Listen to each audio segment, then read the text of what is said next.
Hello everyone, welcome to my business law lecture series.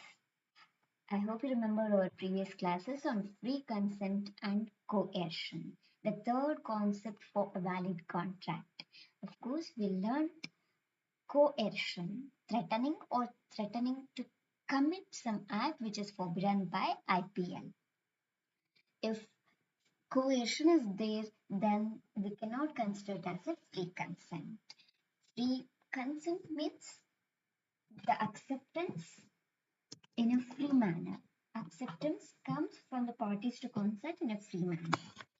If it's coercion, then we cannot consider it as a free consent. Of course, the second point was undue influence. If there is undue influence, we cannot call it as a free consent. Of course, in today's class, we are going to learn undue influence. Before that, let me narrate an example. Assume that you have a small pain in your leg. ನಿಮ್ಮ ಕಾಲಲ್ಲಿ ಒಂದು ಸಣ್ಣ pine ಇದೆ, ಅದಕ್ಕೆ ನೀವು ಹಾಸ್ಪಿಟಲ್ಗೆ join ಆಗಿದ್ದೀರಾ. Hospital ಅಲ್ಲಿ ಡಾಕ್ಟರ್ ನಿಮ್ಮ ತರು ಚೆಕಪ್ಸ್ಗಳನ್ನ ಮಾಡ್ತಾರೆ ಅಂಡ್ ಆ ಚೆಕಪ್ಸಿನ ಒಟ್ಟಿಗೆ ನಿಮ್ಮ ಎಂಟೈರ್ ಹೆಲ್ತ್ ಚೆಕಪ್ಸ್ಗಳನ್ನ ಮಾಡ್ತಾ ಇರ್ತಾರೆ. ಸೊ ನಿಮ್ಮ ಹಾರ್ಟ್ ಅಲ್ಲಿ ಒಂದು ಸಣ್ಣ ಪ್ರಾಬ್ಲಮ್ ಇದೆ, ಅದಕ್ಕೆ ಒಂದು ಸರ್ಜರಿ ಮಾಡಬೇಕು ಅಂತ ಸಜೆಸ್ಟ್ ಮಾಡ್ತಾರೆ. Remember, two parties of a contract considered as a doctor and the patient. ನಿಮಗೆ ಒರಿಜಿನಲಿ ಹಾಸ್ಪಿಟಲ್ಗೆ ಜಾಯ್ನ್ ಆಗಿರುವಂತದ್ದು ನಿಮ್ಮ ಕಾಲಲ್ಲಿ ಒಂದು ಸಣ್ಣ ಪೈನ್ ಇರೋದಕ್ಕೆ. ಬಟ್ ಈಗ ಡಾಕ್ಟರ್ ಹೇಳ್ತಾ ಇದ್ದಾರೆ ನೀವು ಹಾರ್ಟ್ ಸರ್ಜರಿ ಕಾಂಟ್ರಾಕ್ಟ್ಗೆ ಸೈನ್ ಮಾಡಿ ಅಂತ ಹೇಳಿ. What you will do? In most of the cases the patients will enter such contract. ಅಂತ ಕಾಂಟ್ರಾಕ್ಟ್ಸ್ಗಳಿಗೆ ಎಂಟರ್ ಆಗ್ತಾರೆ because the patients has such trust with the doctor. Doctor ಹೇಳುವಂಥದ್ದು ಅವರ ಬಗ್ಗೆ ಬಹಳಷ್ಟು ಟ್ರಸ್ಟ್ ಇರ್ತದೆ, ಗೌರವ ಇರ್ತದೆ, ನಂಬಿಕೆ ಇರ್ತದೆ. ಅದರ ಬೇಸಿಸ್ ಅಲ್ಲಿ ಅವರು ಏನು ಕಾಂಟ್ರಾಕ್ಟ್ಗೆ ಎಂಟರ್ ಆಗ್ಲಿಕ್ಕೆ ಸಜೆಸ್ಟ್ ಮಾಡಿದ್ದಾರೆ ಅದನ್ನು ಒಪ್ಪಿಕೊಳ್ಳುವ ಚಾನ್ಸಸ್ ಇರ್ತದೆ. ಸೊ ಇಂಥ ಸಿಚುವೇಶನ್ಸ್ ಅಲ್ಲಿ patient accepted the contract based on the suggestion of doctor. ನಮ್ಮ ಡಾಕ್ಟರ್ ಹೇಳಿರುವ ಕಾರಣ ಆ ಕಾಂಟ್ರಾಕ್ಟ್ಗೆ ಎಂಟರ್ ಆಗ್ತಾ ಇದ್ದಾರೆ. It's not the free consent, ಅವರ ಓನ್ ಒಪಿನಿಯನ್ ಅಲ್ಲ, but it's influenced by the doctor. So these kind of contracts are called undue influence because heart surgery actually needed ಇದ್ದಿದ್ರೆ ಅಂತ ಸಿಚುವೇಶನ್ಸ್ ಅಲ್ಲಿ we will call such contract as a valid contract. But if the heart surgery was not actually needed, even though doctor suggested for making some money, in such situation we are going to call such contract as the contract which is influenced or undue influenced. So we are going to learn such undue influence in today's class. ಅಗತ್ಯ ಇಲ್ಲದೆ ಇದ್ದಾಗ ಕೂಡ doctor suggest ಮಾಡಿದ್ದಾರೆ, patient ಅದನ್ನ acceptance ಮಾಡಿದ್ದಾರೆ. So patient accept ಮಾಡಿರುವಂತದ್ದು ಡಾಕ್ಟರ್ನ suggestions ನ ಮೇರೆಗೆ. ಸೊ ಹಾಗಾಗಿ ಅವರ ಪೇಷಂಟಿನ ಒಪ್ಪಿಗೆಯನ್ನ ನಾವು ಫ್ರೀ ಕನ್ಸೆಂಟ್, ಫ್ರೀ ಅಥವಾ ಏನು ಅವರ ಒರಿಜಿನಲ್ ಒಪ್ಪಿಗೆ ಅಂತ ಹೇಳಿ ಕನ್ಸಿಡರ್ ಮಾಡ್ಲಿಕ್ಕೆ ಬರೋದಿಲ್ಲ. ಅವರ ಒಪ್ಪಿಗೆ ಕೊಟ್ಟಂತದ್ದು ಡಾಕ್ಟರ್ನ ಇನ್ಫ್ಲೂಯೆನ್ಸ್ ನಿಂದ. ಹಾಗಾಗಿ ಅಂತ ಇನ್ಫ್ಲೂಯೆನ್ಸ್ ಗಳನ್ನ ನಾವಿಲ್ಲಿ ಅನ್ಡ್ಯೂ ಇನ್ಫ್ಲೂಯೆನ್ಸ್ ಅಂತ ಹೇಳಿ ಕರೀತೇವೆ. ಸೊ ಹಾಗಾದ್ರೆ ನಾವು ಯಾವ್ದನ್ನ undue influence ಅಂತ ಹೇಳಿ ಕರೀತೇವೆ. So the definition of undue influence and the features of undue influence that we are going to learn. Undue influence, a contract is said to be influenced by undue influence where, so here the law defines the situations for undue influence. The first one, the relation subsisting between the parties are such. So here we have seen the example of doctor and patient. The relation should be there in between the parties of contract. ಯಾರೋ A ಮತ್ತು Z ಅನ್ನುವ person ಯಾವುದೇ relationship ಇಲ್ಲದೆ ಇದ್ರೆ ಅವರನ್ನು ನಾವು undue influence ಅಂತ ಹೇಳಿ ಕರೀಲಿಕ್ಕೆ ಬರೋದಿಲ್ಲ. ಬಿಕಾಸ್ ಎ ಮತ್ತು ಝೆಡ್ ಅವರ ಮಧ್ಯೆ ಯಾವುದೇ ಟ್ರಸ್ಟ್ ಇರೋದಿಲ್ಲ, ಅವರು ಇನ್ಫ್ಲೂಯೆನ್ಸ್ ಮಾಡಲಿಕ್ಕೆ ಸಾಧ್ಯ ಇಲ್ಲ. ಸೊ ಇನ್ಫ್ಲೂಯೆನ್ಸ್ ಮಾಡಲಿಕ್ಕೆ ಸಾಧ್ಯ ಆಗ್ತದೆ ಯಾವಾಗ? If they have some relationship. So here subsisting, the relation subsisting between the parties, and such relation should be one of the parties is in a position to dominate the will of other. So ಈ ಎರಡು parties ಮಧ್ಯೆ relationships ಇರಬೇಕು. ಆ relationships ಅಲ್ಲಿ ಒಬ್ಬ person ಇನ್ನೊಬ್ಬ ಪರ್ಸನಿನ ಇಚ್ಛೆಯನ್ನ dominate ಮಾಡ್ಲಿಕ್ಕೆ ಸಾಧ್ಯ ಆಗ್ತದೆ. ಈ ನಾವು ನೋಡಿರುವಂತ ಎಕ್ಸಾಂಪಲ್ ಅಲ್ಲಿ ಪೇಷಂಟಿನ ಏನು ಒಪಿನಿಯನ್ ಅನ್ನ ಡಾಮಿನೇಟ್ ಮಾಡ್ಲಿಕ್ಕೆ ಡಾಕ್ಟರ್ಗೆ ಸಾಧ್ಯ ಆಗ್ತದೆ. So that is said here. One of the parties is in a position to dominate the will of other and uses that position to obtain an unfair advantage over the other. So ಯಾವಾಗ heart ಸರ್ಜರಿಯ ಅವಶ್ಯಕತೆ ಇರೋದಿಲ್ಲ ಆಗ ಕೂಡ heart ಸರ್ಜರಿಗೆ suggest ಮಾಡ್ತಾರೆ. ಯಾಕೆ suggest ಮಾಡ್ತಾರೆ? To make some money.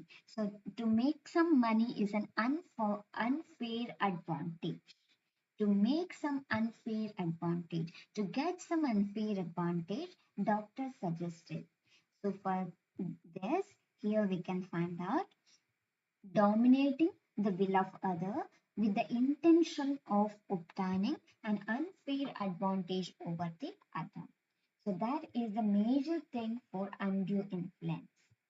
Remember, there should be a relationship between the two parties, and in that relationship, one person should be able to dominate the will of other, and the major intention behind such domination is to get unfair advantage. And the next thing here is one of the parties is in a position to dominate the will of other. Of course, this is the first feature, and the second one where he holds a real or operant authority over the other. So this relationship is defined here. The first relationship is either real or operant authority, and the second relationship is the fiduciary relation. So that means a relation of trust and confidence. Real relationship or fiduciary relationship, or where he makes a contract with a person whose mental capacity is affected. So these three are the relationship defined for undue influence. So here, these relationships should be there. Either of these relationships should be proven for undue influence. ಈ ಮೂರು relationships ಗಳಲ್ಲಿ ಯಾವುದಾದ್ರೂ ಒಂದನ್ನು prove ಮಾಡಬೇಕಾಗ್ತದೆ undue influence ಆಗಿದೆ ಅಂತ ಹೇಳಲಿಕ್ಕೆ. And the second feature is obtain unfair advantage. So ನಾವು ಡಾಕ್ಟರ್ ಮತ್ತು ಪೇಷಂಟಿನ ಎಕ್ಸಾಂಪಲ್ ಅನ್ಫೇರ್ ಅಡ್ವಾಂಟೇಜಸ್ ಅನ್ನ ಪ್ರೂವ್ ಮಾಡಲೇಬೇಕಾಗ್ತದೆ. ಹಾರ್ಟ್ ಸರ್ಜರಿ ಅವಶ್ಯಕತೆ ಇದ್ದಾಗ ಹೇಳಿದ್ರೆ ಅಲ್ಲಿ ಅನ್ಫೇರ್ ಅಡ್ವಾಂಟೇಜ್ ಆಗೋದಿಲ್ಲ. ಅವಶ್ಯಕತೆ ಇಲ್ಲದಾಗ ಹೇಳಿದಾಗ ಮಾತ್ರ. So that will be considered as unfair advantage. Undue influence must be proved. So in order to consider this as a invalid contract, so they should prove that it's undue influenced. Undue influence must come from a party to contract. Doctor ಮತ್ತೆ patient ಅಂತ ಹೇಳಿ consider ಮಾಡುವಾಗ ಈ ಎರಡು ಪಾರ್ಟೀಸ್ಗಳ ಮಧ್ಯೆ ಮಾತ್ರ undue influence ಆಗಿರ್ಬೇಕಾಗ್ತದೆ. So doctor ಮತ್ತು patient ಅನ್ನ ಬಿಟ್ಟು other than these two parties mister A cannot influence the patient. Even though mister A influence that cannot be considered as A undue influence here. So here we have studied three major relationships: real or operant relationship, fiduciary relationship, and mental capacity affected. So for real or apparent authority over the other, here we can mention some of the examples. Real or operant authority may be between master and servant, police and servant, or income tax officers and assessee, husband and illiterate wife. So you should clearly consider here husband and illiterate wife, and broker and investor. So ಇಂಥ ಕೇಸ್ಗಳಲ್ಲಿ real or apparent authority direct relationships ಅನ್ನ law assumption ಮಾಡ್ತದೆ. And the second one, of course, you can watch this video to get clarity more. Second one, fiduciary relationship. So in case of fiduciary relationship, law presumes undue influence in the following cases. So here, father and son, grandson guardian and ward, trustee and beneficiary, religious advisory and disciple, doctor and patient, solicitor and client, and finance and fiancé.